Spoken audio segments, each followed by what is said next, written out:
Hi Dan, I've been following your channel along with a few others in the same lane for over a year now. At this point, I thought I was practically bulletproof. Between you and the rest of the Don't Get Rinsed in Thailand crew, I went into my latest trip feeling like I had a PhD in spotting nonsense before it emptied my bank account. Now this wasn't even my first trip in Thailand. My first trip was years ago when I was still a teenager, back when I didn't know what P2P even meant. I was basically walking around with a smile and a target on my back. Fast forward to now, and I thought that I'd evolved. And to be fair, for the first part of the trip, I actually had.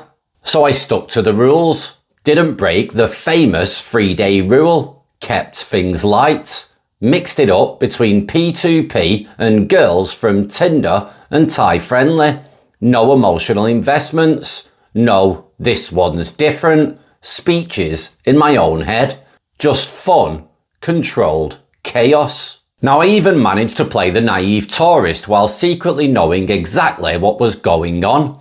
Honestly, I was quite proud of myself. My mate, who I was travelling with, I'd been feeding him all the wisdom too, turning him from a walking ATM into someone slightly less likely to get mugged off. We thought we had cracked the code until I met her. Because, of course I did. She was 20 years old, an absolute bombshell. The kind of girl that makes every bit of logic you've built up just quietly pack its bags and leave the room. The 3-day rule, gone. Didn't even last 3 seconds in my head before I was like, yeah, this one's different. Now for context, I'm mid-20s, from Western Europe. I'd say I'm average looking, in decent shape, good job, good money, nothing special, but not struggling either. I'm outgoing, sociable, and when I'm not buried in work stress, I like to think I'm actually good company. So I match with her on Tinder in Pattaya. Yes, I know, Pattaya. Massive red flag already. But here's the twist. She wasn't shipped in from Isan. She was born and raised there. And she didn't act like what you would expect. She came across as genuinely sweet, a bit shy even, slightly naive in that almost suspiciously cute way, completely underconfident about her looks, which made no sense because she was easily a 9.5, pushing a 10 on a good day. Now she said she was a university student, and unlike most stories where that's just part of the script, she actually backed it up. Videos in her uniform, clips in class with her friends, photos of her homework, proper evidence, not just a blurry selfie with a textbook. Now during holidays, she worked a normal job too, earning what can only be described as criminally low wages, the kind that makes you question your entire life back home. We spent about a week together, and honestly, it was great. Easy, natural, no pressure. She never once asked me for money, not directly, not indirectly, not even hinted at it. I paid for everything. Sure, but I didn't mind. It was still way cheaper than paying for a P2P girl with her looks, and at least this felt real. One moment stuck out though. One morning, I had to give her 1,000 baht for a taxi because I didn't have smaller notes. She actually got annoyed at me, told me off, saying I needed to be more careful with my money. Proper scolding like I was a kid.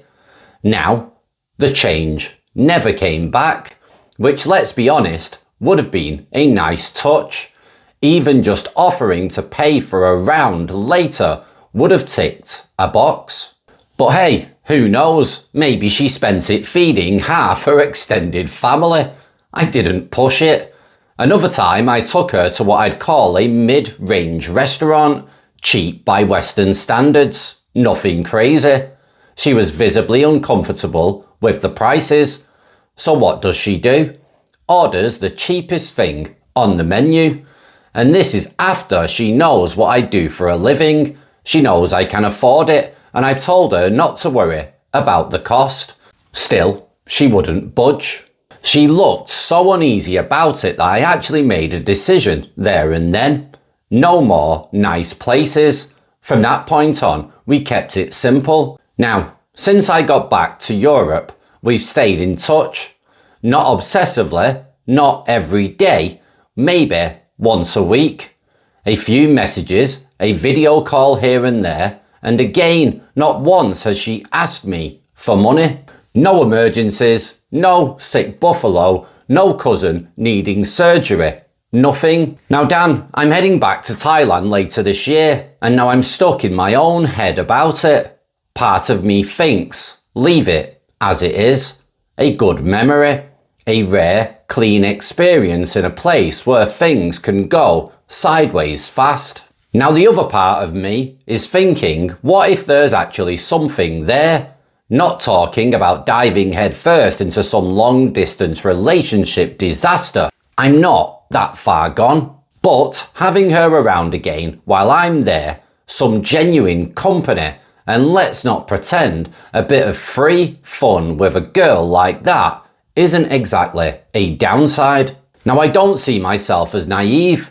I've already spotted and cut off a few other girls who tried their luck after I left. If it wasn't for everything I've learned from YouTube, I'd probably have been rinsed by now.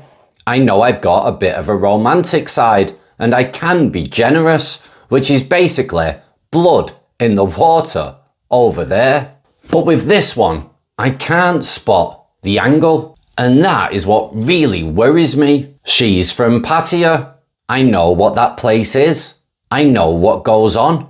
And I know my own nature well enough to realise I could be walking straight into something I just cannot see yet. I've even thought about asking her to travel with me a bit around Southeast Asia when I go back. Nothing crazy, just seeing how it feels outside of Pattaya. But before I do anything, I would rather hear from someone who's seen this play out 100 times over. So what do you think? Right, thanks very much for sharing your story to the channel.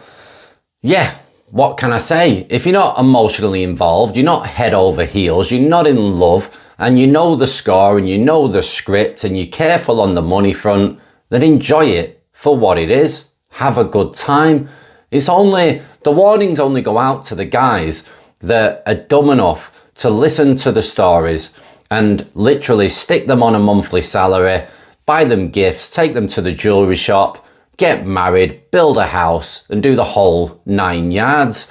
If you take your time and you get to know someone and you're not naive and you're not stupid, then enjoy it. You know what to expect. You know that the money side could come soon and probably will come soon, but enjoy it for what it is while you can. And it's better than playing in the P2P side of things, jumping on Tinder and Thai Friendly, mixing around with the freelancers. At least you've got a nice girl to enjoy your holiday with. So I would say enjoy it as long as you don't fall in love and you're not stupid with your money. Just take your time.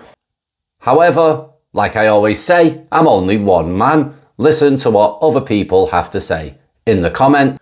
Now, if you've got your own story and you want to share it on the channel, then guys, get your emails sent in, thaitalkwithdan@gmail.com, and I'll share them on the channel. Keep those stories coming and I'll keep sharing. Look after yourselves and ciao for now. Bye bye.